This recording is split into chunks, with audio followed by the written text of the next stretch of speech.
So where do you live in relation to the pipeline? I will proposed route 6 miles west of it.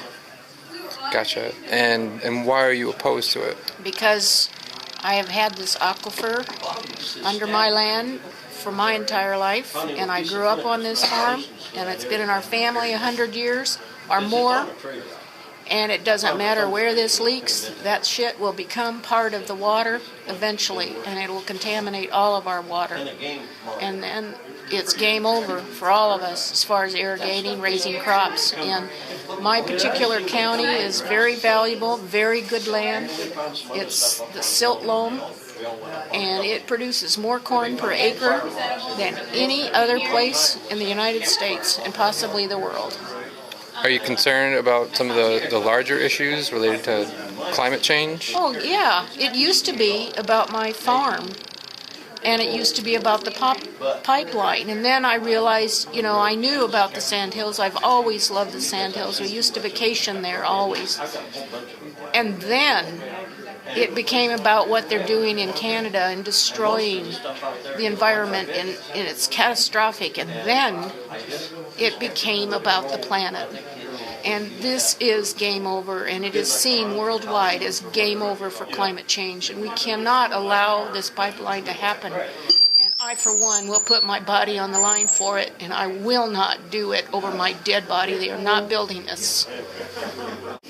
In March of 2009, I'd heard rumblings about a pipeline, and there was nothing official out. I just heard people around town talking about it. And in my mind, I could just see this dirty oil in the groundwater. And I just value our groundwater so much because I grew up 14 miles southwest of Stewart on a ranch. And where I grew up, we could dig down with our hands and the water would fill the hole. That's how close our groundwater is to the surface. So when I heard about this dirty pipeline, I just had this horrible image in my mind about dirty oil in our pure, clean water, in the water I drink.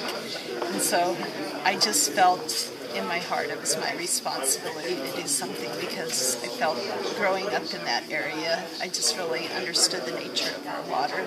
And so can you talk about this water a little bit? Where exactly did it come from? This is like gold to me. This is more valuable than oil. It's more valuable than gold. It's more valuable than diamonds. And this is pure water from the aquifer in Nebraska. I wanted Ken to see, to taste what I value, because nobody can understand how good this water is until they taste it. Ogallala water, right? From the Ogallala aquifer. It's groundwater.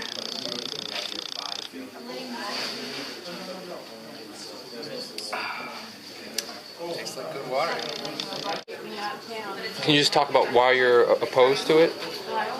Basically, I'm opposed to it because, for one thing, they started out, they was going across the property in sandhills. And once you remove the cover, what little cover's there, whatever, it blows real easy. It's sugar sand. So 110 feet wide, they're going to clear off. The wind blows from the northwest to southeast. That's a guaranteed blowout. And they say they can control it, but they can't. They haven't dealt with this. Also, there's going across my water and my pastures where it went to, the best water I got on the place. And I didn't want to worry about a spill, because if it spills, it contaminates or whatever. And the next thing, they give me an offer, or made me an offer, and they had 30 days to accept or deny. If I denied it in 30 days, well, it was going to take me to court, condemnation, and steal my property. And it's like, you don't have condemnation, so you don't have a border crossing yet, so you can't do that. But they was using the bullying tactic and trying to force me into signing. Can you just talk about a little bit more about your land? Like, how long has it been in your family? It's been in the family probably over 100 years. And I'm probably the 4th generation. Wow. I've got a son that's interested in coming to the place, plus he's got 2 children, my grandkids. Then, they're hopefully in time they'll be doing what I'm doing. I don't think they will, but hopefully they will be. So basically I'm not necessarily fighting for myself. I'm fighting to keep the pipeline off of the property so my grandsons and daughters and their children don't have to worry about it. Hi everyone, I'm Bob Anderett from North Dakota, like he said. I think it's great that there's this many people here tonight. Paul and I have spoken many times how we wish that we could have had some organization up there when that Keystone 1 went through. Jane wanted me to talk about the spill a little bit. Back in May of 2011, bright and early one morning, you're going out to the shop, and the pumping station is 1.5 miles away, and there's a geyser of oil shooting straight up in the air about 80 feet. There was it's an above ground pipe, about 3/4 inch. The vibration had broken it, snapped it off, so 1,100 pounds of pressure. She was shooting, like I said, 70, 80 feet in the air. Well, Bob, thank you. We appreciate them coming all the way from North Dakota. Obviously nothing in it for them, but they felt strongly enough about what they went through with this company and this project to drive down here and put a landowner face on it for you all. Like I said, I want to open it up to a lot of questions, but I'm able to be here as an elder, to stand beside the farmers, ranchers, citizens of Nebraska. I'm from the Yankton Sioux tribe, and I came with my older sister. We're elders in the tribe, and we are involved with the Treaty Council and the Cultural Committee, and we stand strong against the pipeline. And we had a chance to meet some wonderful people over here. Where are they?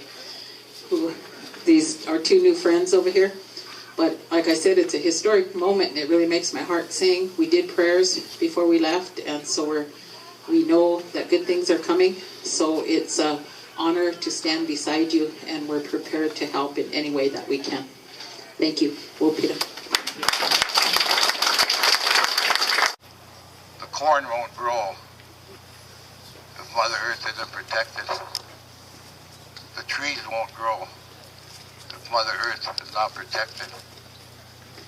Our children and their children and their children will not grow unless we protect their water. The water that we drink today, our future generations are going to drink one day. Water nourishes all living things. From the four-legged to the winged ones to the trees to us two-legged. We must protect her. You know, Mother Earth is like a motor, an engine motor. You put too much oil in it, it's not going to run right. It's going to bog up on you. And that's what's happening to Mother Earth right now. She's not running right. She's very disturbed. So with that, I'm very honored to stand before everyone here. Noted XL pipeline. Plamialo.